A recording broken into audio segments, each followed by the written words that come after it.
এশিয়ার বর্তমান চ্যাম্পিয়ন চীন আর তাদের বিপক্ষেই মাঠে নামছে বাংলাদেশ শুনে অসম্ভব মনে হচ্ছে, কিন্তু এএফসি উইমেন্স এশিয়ান কাপ 2026-এ এবার চমক দেখাতে প্রস্তুত লাল সবুজের মেয়েরা।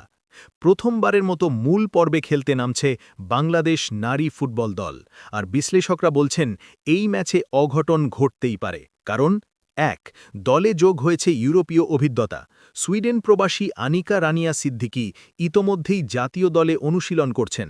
তিনি খেলেছেন সুইডেনের ক্লাব আইএফ ব্রহ্মাপাজকর্নায়ের হয়ে, এমনকি সিনিয়র দলেও অভিষেক হয়েছে তার গতি ও ট্যাকটিক্যাল অভিজ্ঞতা দলের জন্য বড় শক্তি হতে পারে।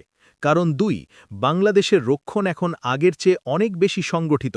দ্রুত কাউন্টার অ্যাট্যাক, মিডফিল্ডে পাসিং আর সেট পিস থেকে সুযোগ তৈরি, সব মিলিয়ে দলটি এখন কৌশলগতভাবে পরিপক্ক।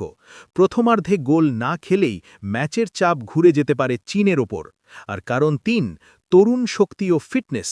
৯০ মিনিট একই গতিতে খেলার সক্ষমতা আর নির্ভীক মানসিকতা বড় দলের বিপক্ষে বাড়তি সুবিধা এনে দিতে পারে।